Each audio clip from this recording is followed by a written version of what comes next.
Hello, everyone. Welcome to the Nova Wealth Show. And if you're watching us on Facebook, this is Finance Friday. It's Happy Friday. It is actually Friday. We're doing this just a little bit early today. But I'm Amy Novakovich, Certified Financial Planner and CEO of Nova Wealth Management. This is the show where we transform your relationship with your money by giving you the information you need to grow and protect your wealth. Follow us on Twitter at Nova Wealth Management, on Instagram, YouTube. You can go to our website, novawealthmanagement.com. Today, this is something super different. So I know we always bring it back to money and finances and business, but I am so fortunate to have Renee Bengelsdorf. She is the CEO of her own company where she buys and sells private jets. This is so cool. So we're going to talk about just the airline industry, business all around the world, what she's been through, because what she has been through has taken her to a place where she now motivates. She's an author to just get women, all of us have to stick together, to get women up in business and promoted. Renee, thank you so much for being here with me. I appreciate it so much. Oh, I am so happy to be here. This is an honor and a thrill, and I can't wait to hear what we're going to talk about. I know. We'll see where it goes. God knows where, between the two of us, where it will go. But first, I want to have you say where people can find your website and look you up, because sometimes I tend to forget that towards the end. And so I want to get that out of the way now. Just go through like your website, your social media and everything so people know where to contact you.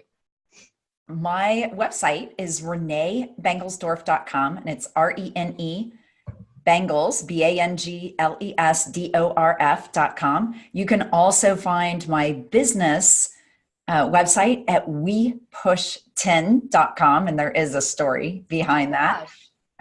Just like there is behind your name, of course. The name of the company, yes. Of course. And then on social media, I'm on Instagram, Facebook, Twitter, and LinkedIn, all at Renee Bengelsdorf. Perfect. So you are a mother of two.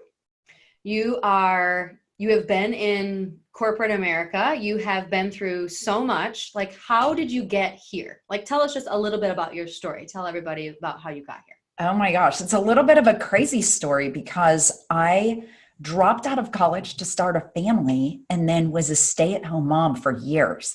And I got back in a little bit, kind of touched on journalism and marketing as a freelancer. I'd work here and there a little bit. And then 11 years ago, my husband and I decided to start our own business buying and selling planes. And it wasn't just out of the blue. He was actually doing that for what's now a competitor of ours. But it was an opportunity for both of us to work together and build our own legacy. You wanted to work with your spouse? I signed up. No, here's the story with that, because I signed up to help out. Like, I was going to work a couple hours a day when our kids were in school, because they were 13 and 16 years old. These are really important times. Right. And then one of our clients who worked for Lockheed Martin, which, you know, you're going to say that's an influential company, said, yes, gosh, you should be woman-owned. You should be certified as a woman-owned company so that we can do more business with you. And of course, you know, I'm going to take one for the team and say, okay, I'll take 1% more. So that we can do more business with you? What did she mean by that? Well, so because you're women owned, all of a sudden they can do more business with you? Well, because they do business with the government, and sometimes government RFPs require a minority owned company as one of their subcontractors. So a percentage of that RFP has to go to a minority owned, a woman owned, a veteran owned company in order for them to win the RFP. There are incentives for that to win the business. So they're like, we can just buy more planes from you if you get certified as a woman owned company. So Kurt's like, okay, he signed over 1%. I'm now 51%. He's 49%. And we applied for this certification and we're denied. Because in order to be certified, you have to be the boss. So I had to have the highest title, the highest compensation. Nobody could have firing authority over me. I had to have all this stuff that showed that I was the not just working part-time, couple hours a day type thing. Right. Yeah. So I took the title, I took the compensation, and I probably spent 5 years growing into that role. You work Yeah. with your husband. Yes. You know, switching command, especially when you switch it back and forth every time you go home, That's so is tough. is difficult. And there Yeah. were growing pains.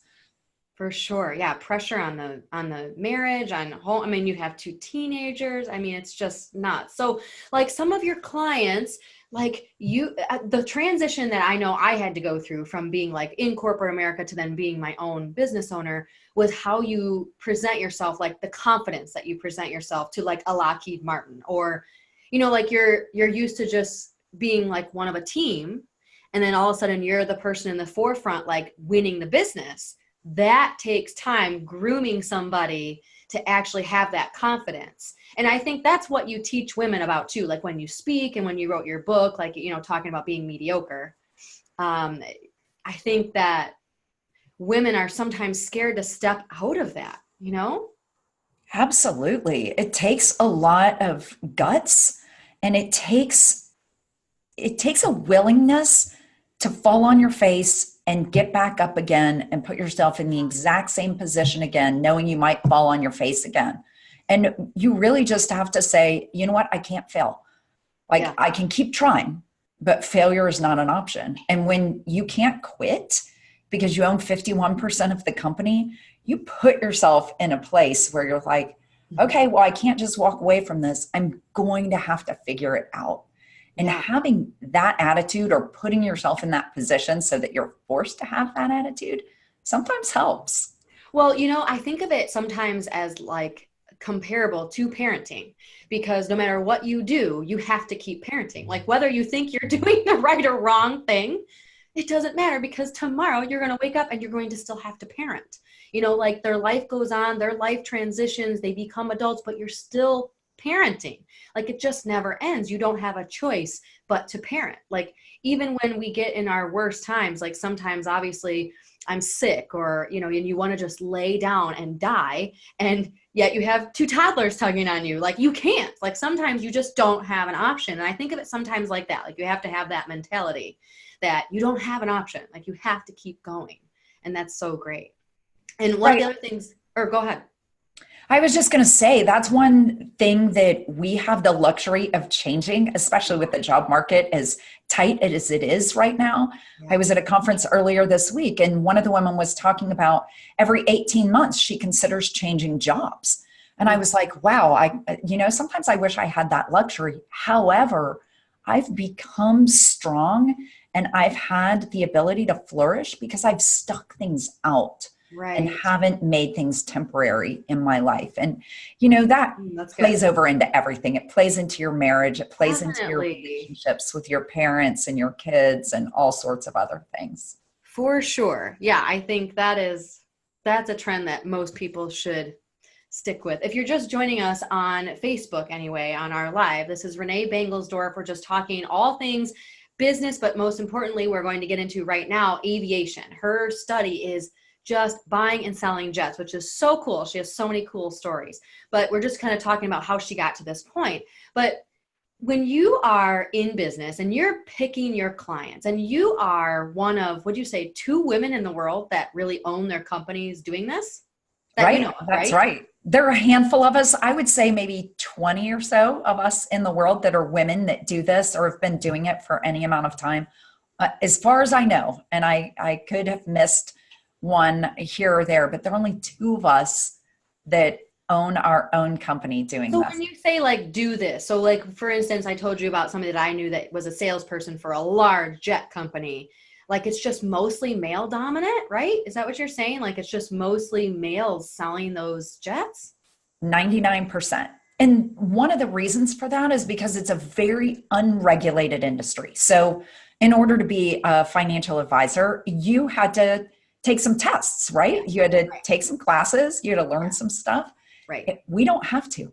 You could say, "Hey, I'm a private jet salesman or a private jet saleswoman," and you can sell the jets. There's no certification, there's no regulation around the sale of the actual asset.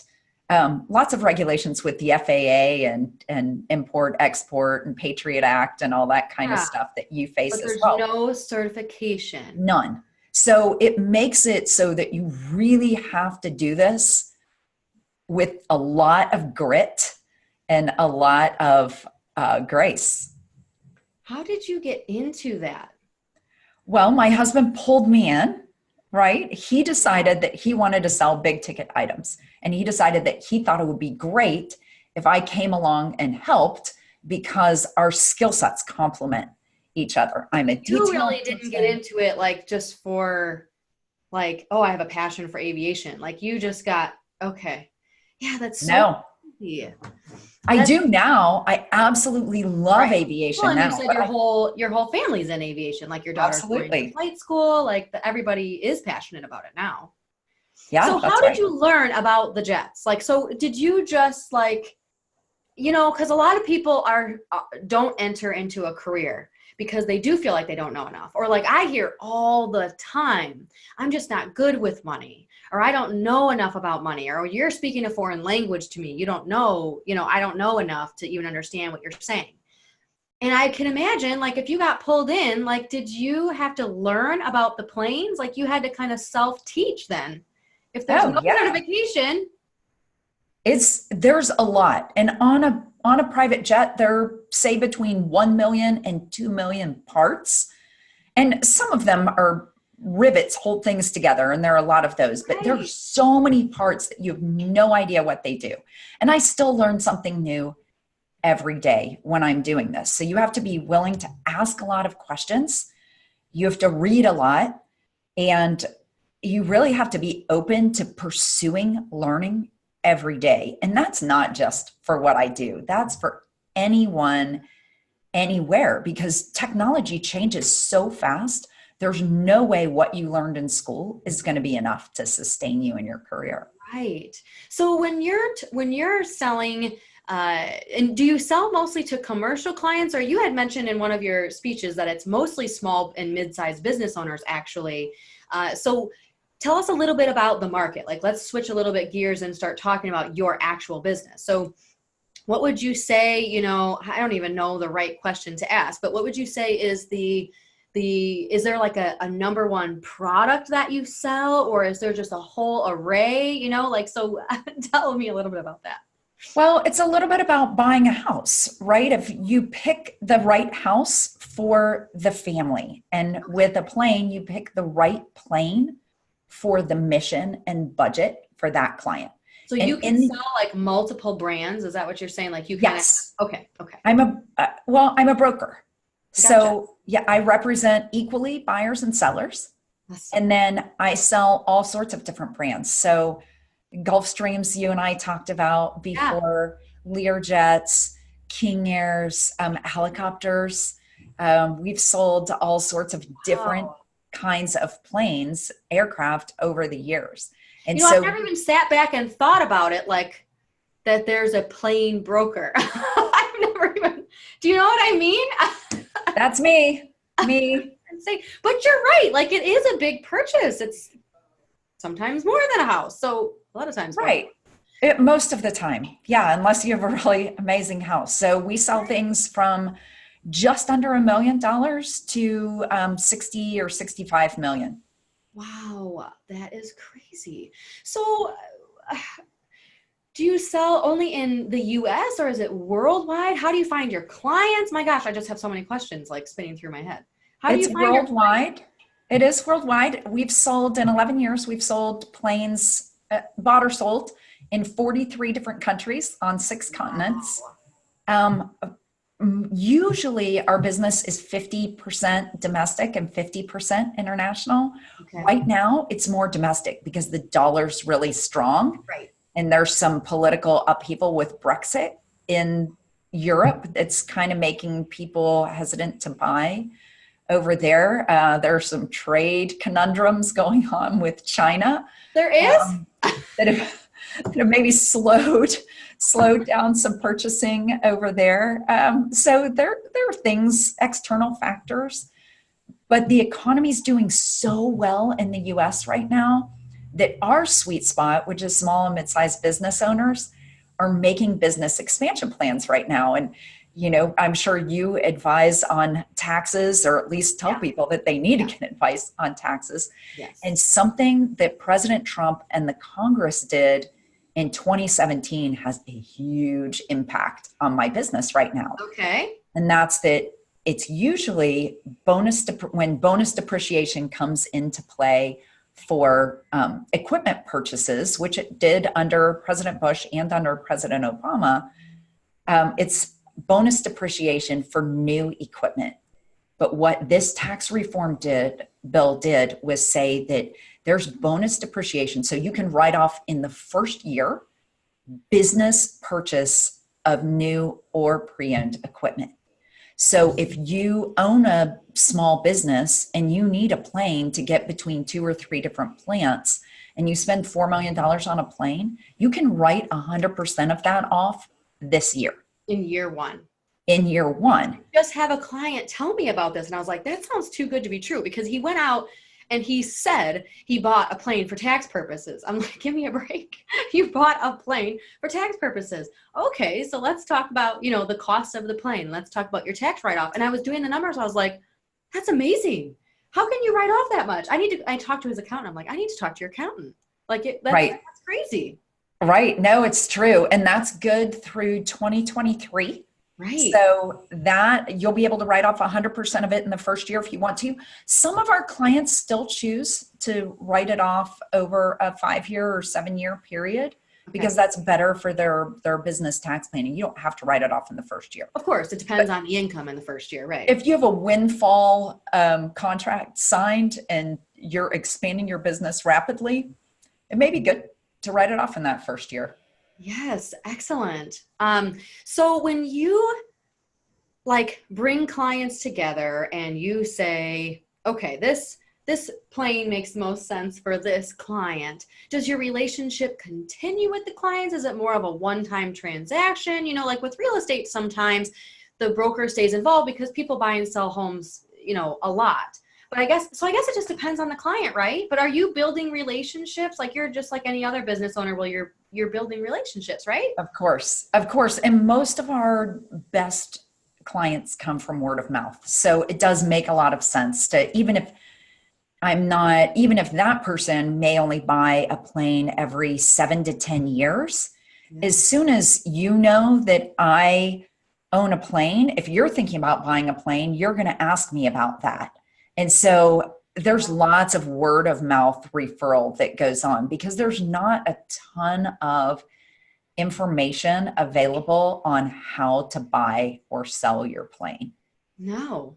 And so if somebody wants to get into this business, like let's say there's a woman watching and she's like, I would be so interested in doing this.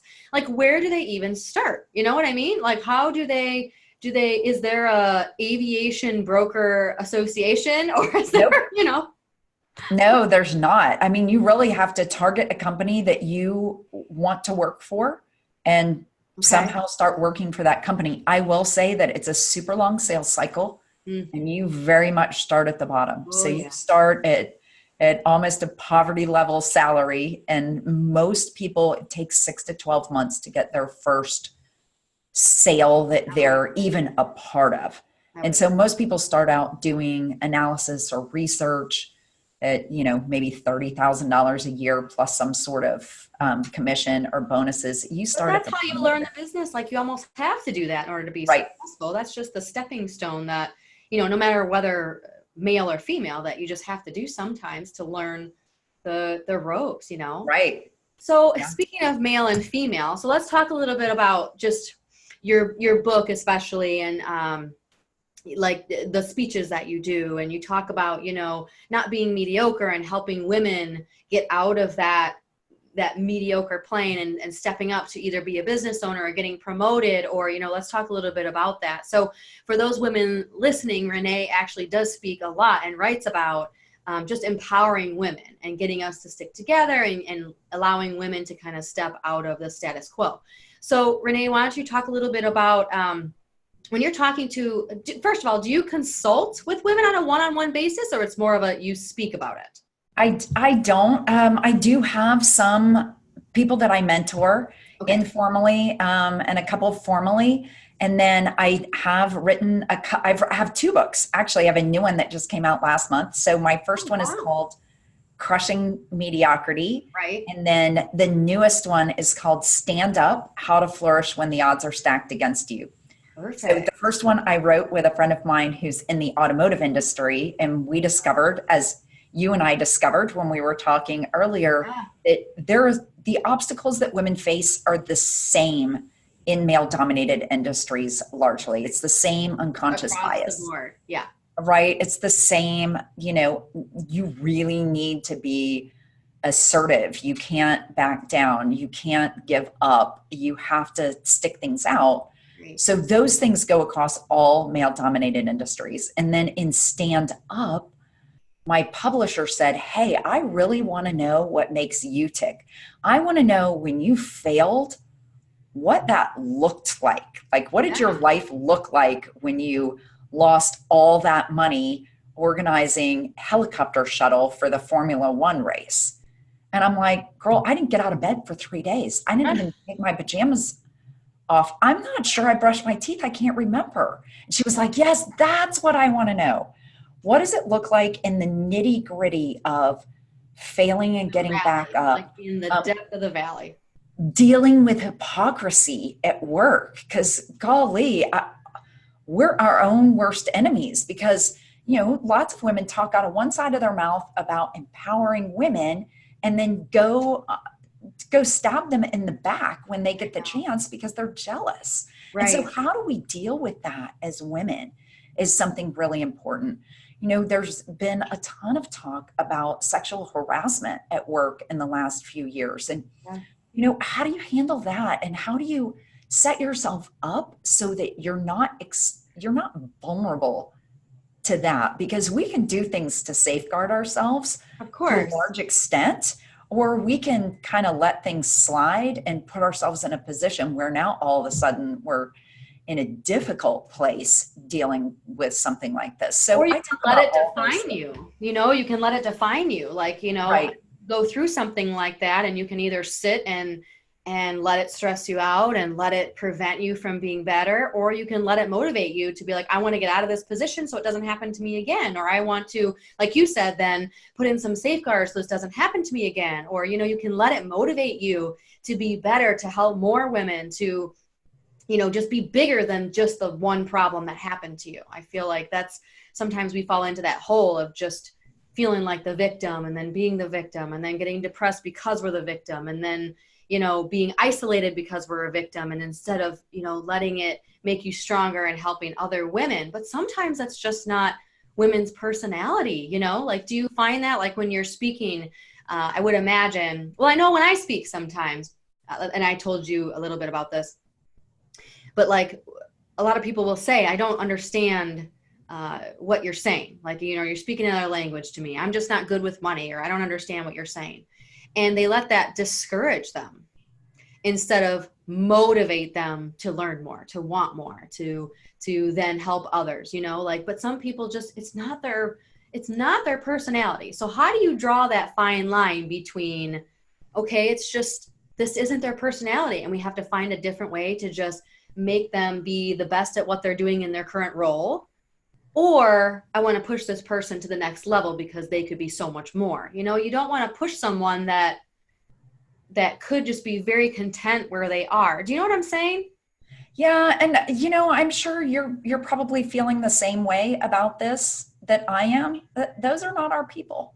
I Right. mean, the Yeah. people who just want to stay right where they are and they're complacent, Yes. those aren't the people that you and I are talking to. Those are not our clients. Right. The people that we surround ourselves with are the ones who want to, and it's the reason I titled the book Stand Up. And Yeah. standing up is taking a position, it's changing, it's taking a new position. Standing up, it's taking a position of leadership and a position of readiness. So Yes. when you're standing up, you're ready to make a change. You're ready to do something new for yourself or for people around you. And when we all stand up together, we find that we're not alone, and we can actually be brave and do some things that we've never done before. And so that's what my goal is in speaking and in writing and in talking about these things is, come on, girls, let's stand up together. And Amy, there's so many things right now where we're saying, oh, well, if companies had the right culture and they had the right communication and they had this and this and this in their leadership, and if they really had a plan for diversity and inclusion, then we would have a better shot. And there's truth to that. Best Buy finally tipped the scales where they're actually even on their board and their executive team, male and female. And that was a big deal. It was big news. And they've been purposeful about that. And I'm sure that it makes Best Buy an even better place to work. Right. But we have to do our part as women. Yeah, it's not up to others. Yeah, it's up we to can't us. just say, okay, you could pick me. No, we have to say, hey, I'm here. Yeah. I'm willing to take risks. Pick me because I'm willing to get out of my comfort zone. I'm willing to do what it takes to grow. And I'm willing to apply for a position that I might not be qualified for because I think I can get there with a little bit of help. Right. That's what standing up is about. And we have to do it as women. Oh, that's so cool. Because you know what's so funny? I had a client say to me once, so especially not only coming up in the financial advisor world as a woman, because it's mostly men. At my prior firm, I was the only woman in all the advisors in South Florida. But I was young. So all being a woman and young and trying to convince these like retired executives, these older men that you should allow me to plan your well-being, your financial well-being. Like he said to me once, because I said, I was able to push out of that, that women are too emotional to be in the market, to manage money, to help with planning, to, help somebody versus, staying at home, being a mom or working, women are too emotional to do this.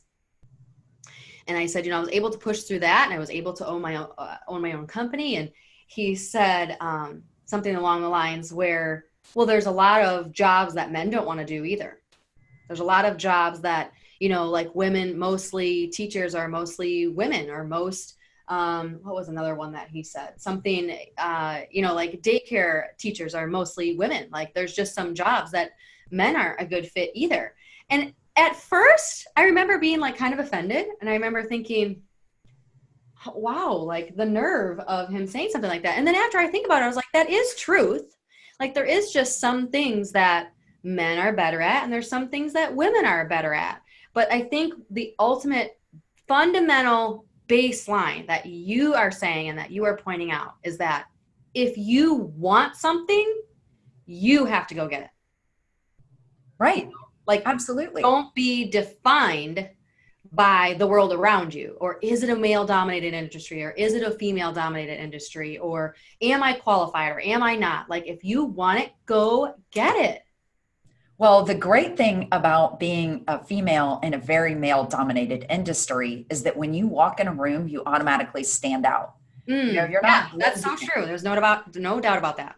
It's very difficult as a former severe introvert to make that move and stand out. But once you do and you realize like, hey, people are listening to me because I have something unique to offer, it really builds your confidence quickly. You were an introvert? Oh, super introvert. I talk about this in the book.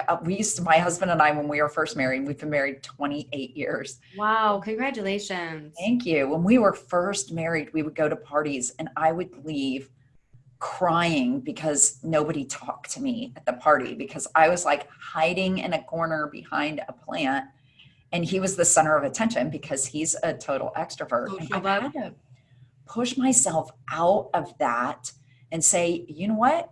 If I want people to talk to me, I can take the first step. Yeah. And so it's built my confidence. So now when I take the Myers-Briggs test, I don't show up as an introvert anymore, even though I used to be. Literally changed.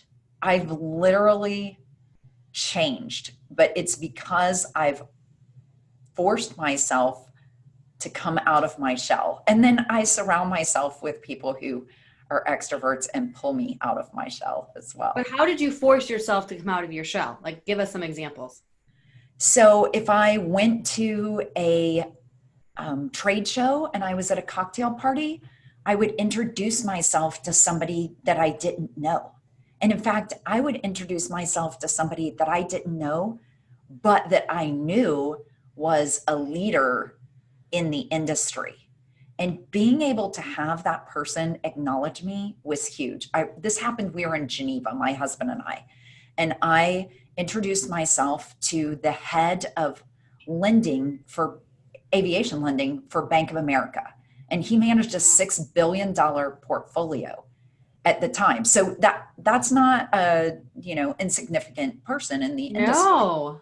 So I introduced myself to Michael and I invited him and his coworker to go to dinner with my husband and I that night. And he accepted. And I was like, oh my, okay. So I went back to the hotel and I'm like, hey, Kurt, we could meet with, I've got a dinner for us tonight with Bank of America. And he's like, oh, is it this guy? And this is like 3 rungs down. Yeah. And I'm like, no, because he had been trying to higher up than that. He had been trying to get in with that like 3rd string quarterback for a while. And I'm like, no, it's the boss. And he's like, well, is it like a big dinner? And I'm like, no, it's just the 4 of us. And he was like, how'd you get How did you do that? I'm like, I asked. And he was like, good for you. And so not only that, because the next time you walk into a room and Michael knows you, and he's like, hey, Renee, everybody else is like turning and is like, oh, he knows her. Exactly. It gives you cred, like not just getting a dinner with him, but like every meeting you're in where he is there too, gives you instant credibility and everybody wants to talk to you all the time. That was genius. Yes. So, but it took a lot of guts and it paid off well. Now, there have been other people that I've done that with that, it didn't pay off with, or they're like, oh yeah, little darling. All you need is one, really. All you need is one. And then you gain more and more. Right. And so over the years, I've definitely gained more respect in the industry, but it took that one big ask that I was out on a limb.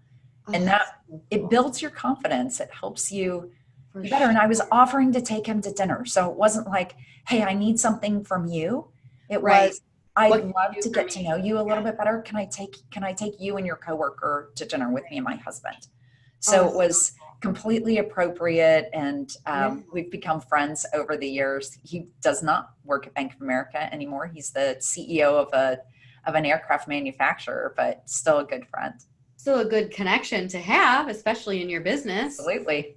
Yeah, you never know who you're going to meet. That's like relationship 101, is that you don't walk up to somebody and you instantly start selling them. Like you build the relationship and you offer them something first before asking for something. That's great. Like that was super cool. Anything else you want to tell our listeners that maybe we haven't touched on? I feel like, man, we've touched on your history, the aviation business, just your books, and talking about women rising up. Anything else that you want to give, maybe a word of encouragement or something just to the business people listening, or maybe they're not a business owner, but they've been wanting to get into something like that? Any last words? Well, I would say one thing that we touched on, knowing that you have business owners and business people as your listeners in this, I think it's important to do just a super quick tutorial on private aviation. So I'll try to keep it brief, but there are a few companies that people have heard of, probably, or if they watch golf, they've seen it on golfer shirts, but Wheels Up is one of those. Wheels Up is a membership program, kind of you join like a country club, and then you pay per flight hour that you actually fly. So that is a charter membership. You can also do charter just kind of like you'd call a taxi, and you can book charter, and you're in South Florida. There are a ton of charter companies. We get solicited by them all the time. Actually, they sound like a great deal. There's been several times where my husband comes in here and he's like, we need to talk about this as much as we fly. And I'm like, oh my gosh, it's amazing. And when you You start getting the business case for it. And if there are 4 of you going somewhere and you can get there and Yeah. back in 3 hours instead of spending 2 days traveling, it makes a lot of sense. Right. So Wheels Up is a membership. You can do charter. Charter is absolutely no commitment except for one flight. You can do fractional ownership, and that's like NetJets.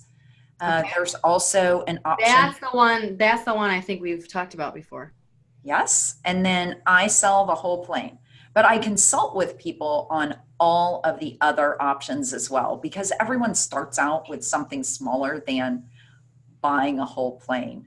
Yeah. So that's something that I do. You're more of like And an aviation consultant. I do. And I actually do that usually free. Oh, shoot. I just said that out loud. I charge a Right? lot to do that. Yeah. Um, but I'm really passionate about people knowing that they can use private aviation to expand their business. And we have clients who have factories in like Albertville, Alabama, and there's no commercial No. service to there. They have to fly into Birmingham or Huntsville, which are not major markets anyway. So they're using a connection and then driving 2 hours. Or if Yeah. they have a plane at Albertville, then they can fly wherever they need to go and be back in the same day. And Oh, so that's so true. Yeah. there's so many benefits to it that people don't think about because they think that it's just rich people, it's Fortune 500 companies, or it's celebrities. And really, Yeah, no. this is an unbelievable stat, but 85% of the private planes owned in the United States are owned by small or mid-sized business. Business owners. Mhm. Yeah, because it's a good point because I'm from a town, Boscobel, Wisconsin, and it's southwest corner of Wisconsin. And so you can fly into Milwaukee, which is a 3-hour drive, or you can fly into the cities, Minneapolis, St. Paul, and it's a 3-hour drive.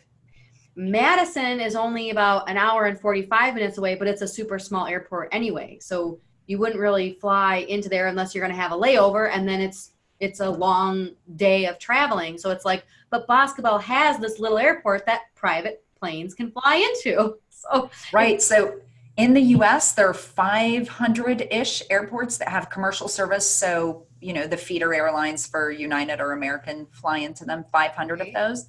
There are 5,000 yeah. in communities like the one in which you grew up. Yes. And Naples has one here, a little airport, and there's all kinds of private jets and planes that fly into it too. Yeah. Yes, in fact, my daughter has flown in there Has because she? she's doing cross countries, learning how to fly. Oh, it's so cool. Well, thank you so much, Renee, for all the insight that you have given us. Again, reneebangelsdorf.com is her website. If you have any reason to contact her, or you might become a client of hers, that would be a good time to contact her just to ask her what might be most appropriate for you and your business.